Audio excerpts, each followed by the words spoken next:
Many people have a hard time condemning animal experiments because they believe it's a necessary evil. They worry that research will stop for diseases that kill people and their children. So let's talk about that today. If we're talking about examples of experiments in the 20th century, we may think of the experiments Henry Harlow did on baby monkeys.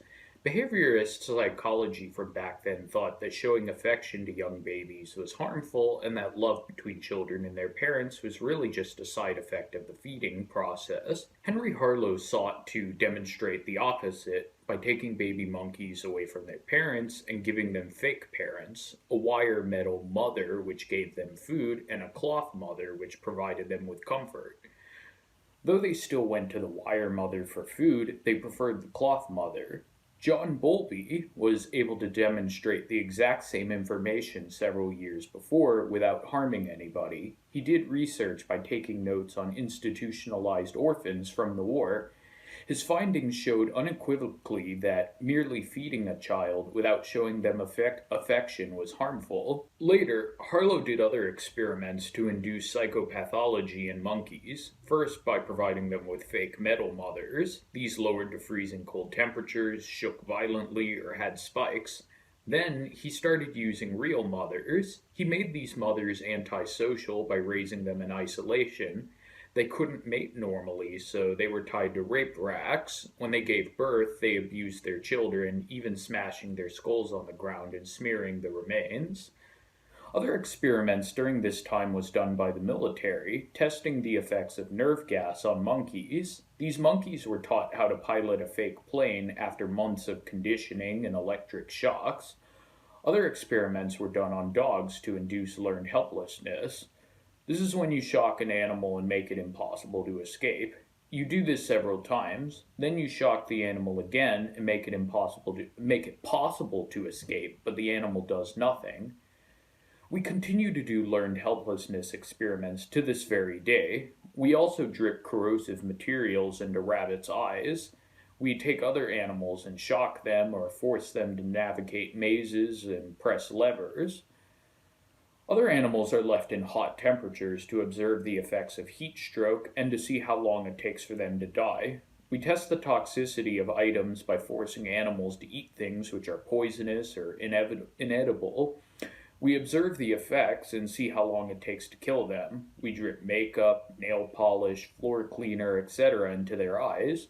We force animals to inhale cigarette smoke. Psychology experiments are among the most painful. We cut open the skulls of monkeys and plant electrodes into their brains, then test the effects of fear, sleep deprivation, stress, and various drugs. Only a fourth of animal experiments done are published. The studies themselves show how painful the experiments are, even with the sanitized language and technical jargon.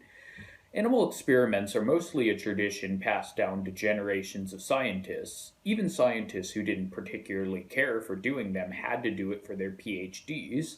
Those who object are thought of as soft, or people in the field will say that the needs of these animals don't matter at all compared to benefits for humans. Because there's a vested interest, research labs and industries that breed animals or create animal testing equipment lobby our government very hard to not get rid of these.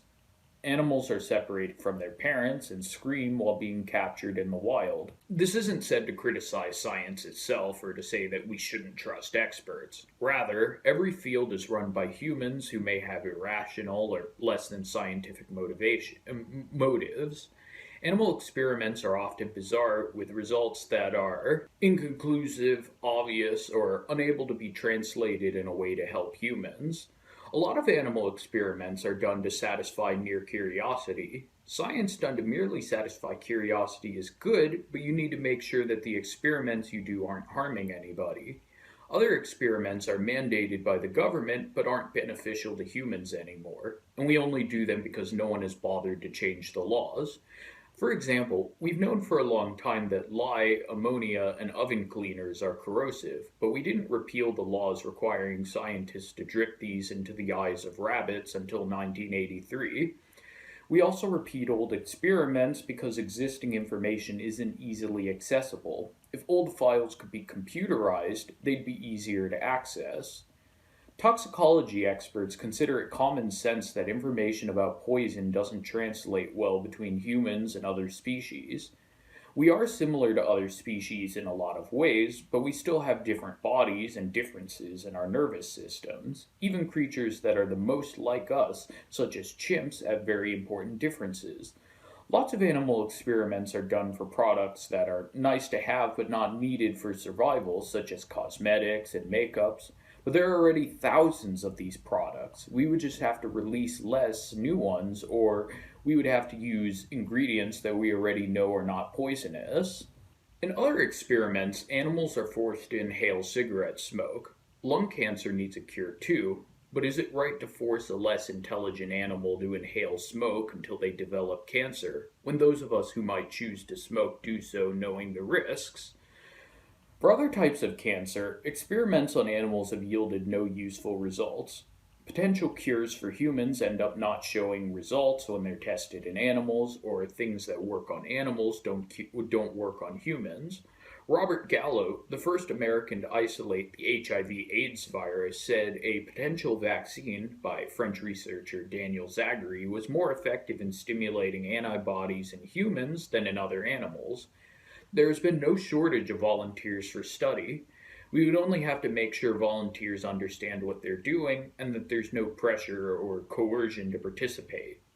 A lot of researchers can get funding for their animal experiments by simply relabeling it as medical research, even if the experiments have little to do with curing diseases. Research for developing new drugs is notoriously slow. Animal testing actually slows us down because it's inefficient compared to our other methods. Things that test really well in other animals end up showing no results in humans, and potential cures for human diseases remain undiscovered because they don't show results in non human animals. There was a new drug in England called Oprin, which was touted as a wonder drug for treating arthritis.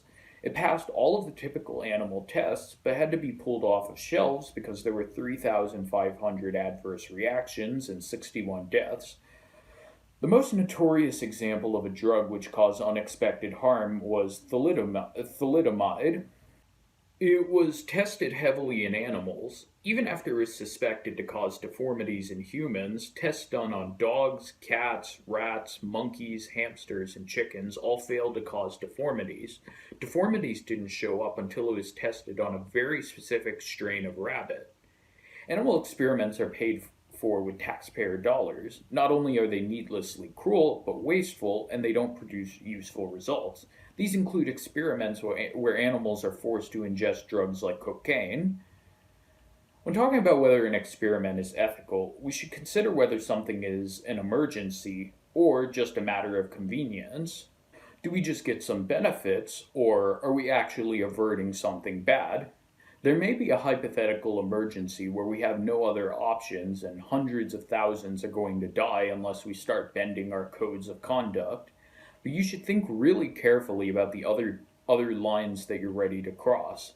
Is it okay to inflict that much pain on someone just because they're less intelligent or more defenseless or because they don't know what you're about to do to them? Especially considering you're doing it to a creature with a very different nervous system from a human being, and whatever test you do is going to yield you very little results anyways. Animals still suffer when they're separated from their parents, they scream in terror when captured in the wild. Others are forcibly bred to create new animals for labs. Breeding animals are heavily mistreated and sickly. Animals show terror in laboratories when they're about to be tested on. Then they actually suffer during the experiments. We accept that there are limits to the pursuit of knowledge. That's why we put strict limits on what can be done to humans. As recently as the 19th century, our society did experiments on orphans, slaves, and prisoners, and it continued to experiment on prisoners and minorities in the 20th century. So think about that next time somebody says, well, sometimes we gotta do bad things to get things which are good. No, we have many ethical limitations in science, and this needs to be one of them. Nowadays, we have new technologies and methods that make animal testing further obsolete. I'm going to talk about these in another video.